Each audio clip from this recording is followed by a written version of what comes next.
Assalamualaikum warahmatullahi wabarakatuh.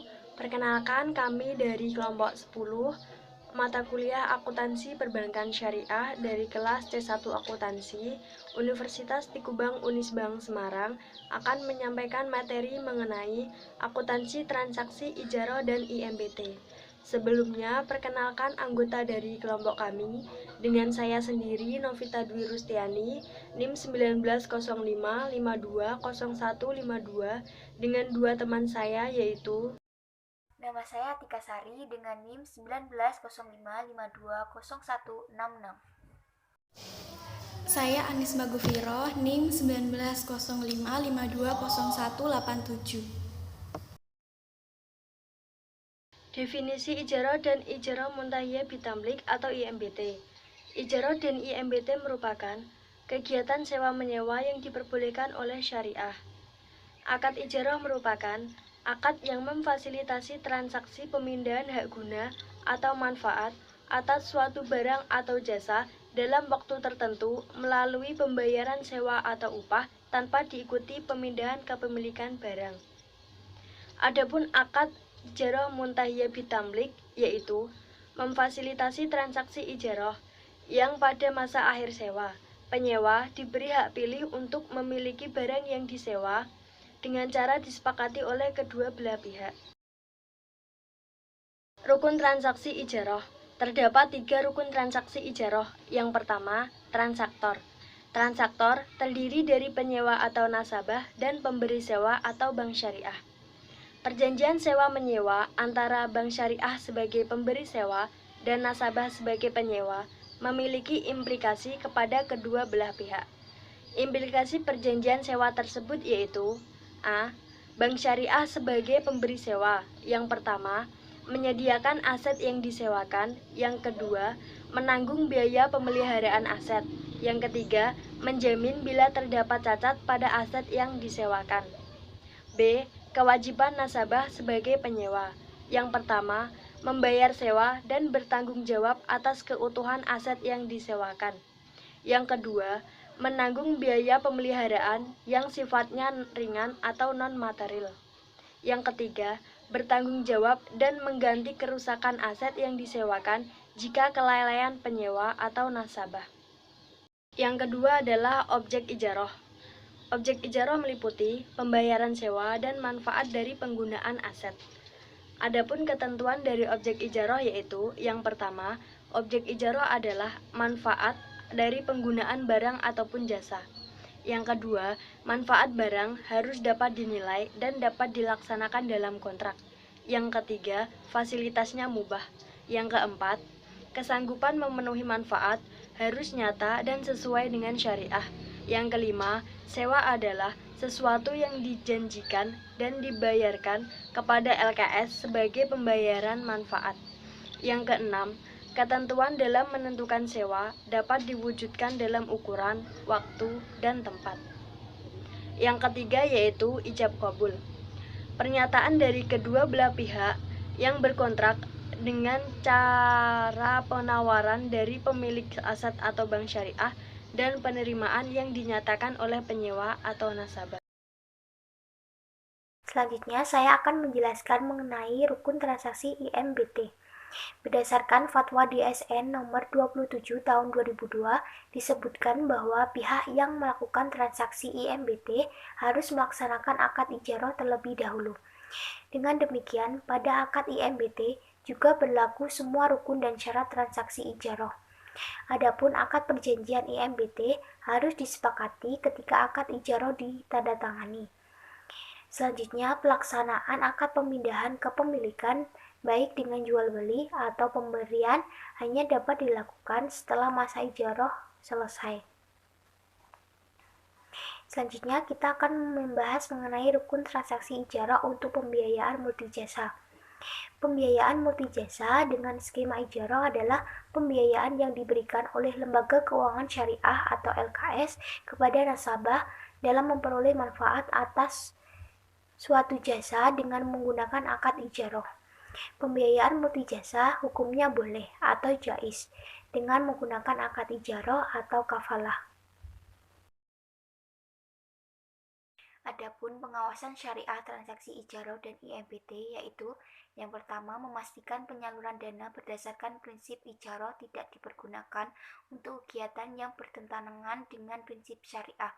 Yang kedua, memastikan bahwa akad pengalihan kepemilikan dalam IMBT dilakukan setelah akad ijarah selesai dan dalam akad ijarah janji atau wa'ad untuk pengalihan kepemilikan harus dilakukan pada saat berakhirnya akad. Yang ketiga, meneliti pembiayaan berdasarkan prinsip ijarah untuk multijasa menggunakan perjanjian sebagaimana diatur dalam fatwa yang berlaku tentang multijasa dan ketentuan lainnya di antara lain ketentuan standar akad. Dan yang keempat, memastikan besar ujrah atau fee multijasa dengan menggunakan akad ijarah telah disepakati di awal dan dinyatakan dalam bentuk nominal bukan dalam bentuk persentase. Berikut ini merupakan skema transaksi ijarah yang ditunjukkan pada gambar. Transaksi dilakukan dengan alur sebagai berikut. Yang pertama, nasabah mengajukan permohonan ijarah dengan mengisi formulir permohonan. Berbagai informasi yang diberikan selanjutnya diverifikasi kebenarannya dan dianalisis kelayakannya oleh bank syariah. Yang kedua, sebagaimana difatwakan oleh DSN, bank selanjutnya menyediakan objek sewa yang akan digunakan nasabah. Yang ketiga, nasabah menggunakan barang atau jasa yang disewakan sebagaimana yang disepakati dalam kontrak. Yang keempat, nasabah menyewa membayar fee sewa kepada bank syariah sesuai dengan kesepakatan akad sewa. Yang kelima, pada transaksi IMBT, setelah masa ijarah selesai, bank sebagai pemilik barang dapat melakukan pengalihan hak milik kepada penyewa. Teknis perhitungan dan penjurnalan transaksi ijarah bagi bank syariah. Contoh kasus transaksi ijarah. PT Namira membutuhkan sebuah mesin untuk keperluan produksi usahanya. Pada bulan Januari 20 XA, PT Namira mengajukan permohonan ijarah kepada bank syariah. Adapun informasi tentang penyewaan tersebut adalah sebagai berikut. Biaya perolehan barang sebesar 120 juta rupiah, umur ekonomis barang 5 tahun atau 60 bulan, masa sewa 24 bulan, nilai sisa umur ekonomis 0 rupiah, sewa per bulan 2.400.000 rupiah, biaya administrasi 480.000 rupiah. 1. Teknis perhitungan transaksi ijarah. A. Perhitungan penyusutan dan pendapatan ijarah. Misalkan kebijakan bank syariah adalah memperoleh keuntungan 20% dari modal penyewaan atau beban penyusutan. Penyusutan per bulan sama dengan harga perolehan dikurangi nilai sisa dibagi jumlah bulan umur ekonomis, yaitu 120 juta rupiah dikurangi 0 rupiah dibagi 60 bulan, sama dengan 2 juta rupiah. Sedangkan pendapatan ijarah per bulan sama dengan modal penyewaan ditambah N% modal penyewaan, sama dengan 2 juta rupiah ditambah 20% dikali 2 juta rupiah, sama dengan 2.400.000 rupiah. B. Perhitungan biaya administrasi ijarah. Biaya administrasi dapat diterapkan dengan menggunakan persentase tertentu dari modal yang digunakan untuk persewaan. Misalkan dalam kasus di atas, bank syariah menggunakan kebijakan 1% dari modal penyewaan. Maka biaya administrasinya adalah sebagai berikut. Biaya administrasi ijarah sama dengan N% dikali modal persewaan per bulan dikali jumlah bulan, sama dengan 1% dikali 2 juta rupiah dikali 24 bulan, sama dengan 480.000 rupiah. Yang kedua yaitu penjurnalan transaksi ijarah. A. Transaksi pengadaan aset ijarah. Tanggal 5 bulan 6 20 XA, persediaan ijarah berada di debit sebesar 120 juta rupiah. Kas atau rekening supplier berada di kredit sebesar 120 juta rupiah. B. Transaksi pada saat akad disepakati. Tanggal 10 bulan 6 20 XA, aset yang diperoleh untuk ijarah berada di debit sebesar 120 juta rupiah. Persediaan ijarah berada di kredit sebesar 120 juta rupiah. Tanggal 10 bulan 6 20 XA, rekening nasabah PT Namira berada di debit sebesar 480 rupiah. Pendapatan administrasi berada di kredit sebesar Rp480.000. C. Transaksi pengakuan penerimaan pendapatan ijarah. Nomor 1. Tanggal jatuh tempo 10 Juli 20 XA. Sewa per bulan sebesar 2.400.000. Tanggal pembayaran 10 Juli 20 XA. Jumlah yang dibayarkan yaitu 2.400.000. Nomor 2. Tanggal jatuh tempo yaitu 10 Agustus 20 XA. Sewa per bulan sebesar 2.400.000. Tanggal pembayaran 10 Agustus 20 XA, jumlah yang dibayarkan sebesar 2.400.000. Nomor 3, tanggal jatuh tempo 10 September 20 XA, sewa per bulan sebesar 2.400.000. Tanggal pembayaran 10 September 20 XA, jumlah yang dibayarkan sebesar 2.400.000.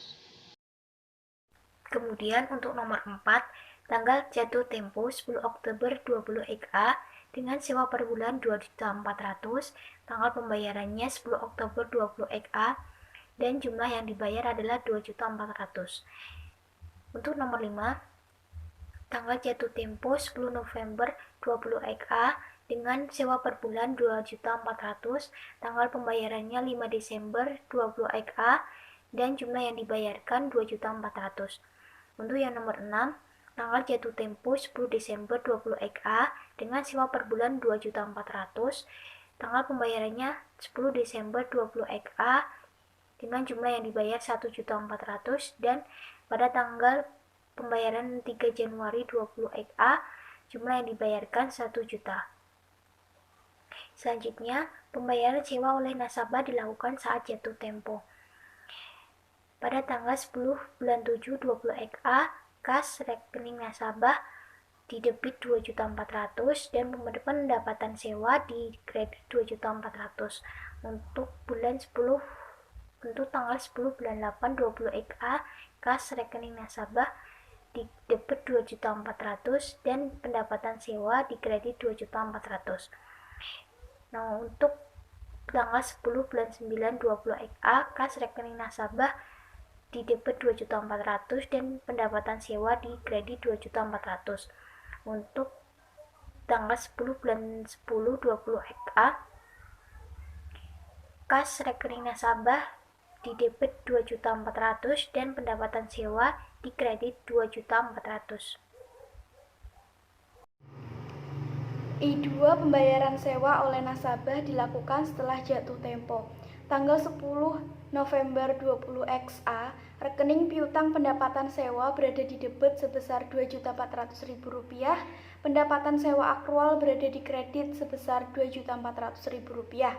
Pada tanggal 5 Desember 20 XA, rekening kas atau rek nasabah berada di debit sebesar Rp2.400.000, piutang pendapatan sewa berada di kredit sebesar Rp2.400.000, pendapatan sewa akrual berada di debit sebesar Rp2.400.000, dan pendapatan sewa berada di kredit sebesar Rp2.400.000. I3, pembayaran sewa oleh nasabah dilakukan sebagian saat jatuh tempo dan sisanya setelah jatuh tempo. Tanggal 10 Desember 20 XA, rekening kas atau rek nasabah berada di debit sebesar Rp1.400.000, piutang pendapatan sewa berada di debit sebesar Rp1 juta, pendapatan sewa berada di kredit sebesar Rp1.400.000, dan pendapatan sewa akrual berada di kredit sebesar Rp1 juta.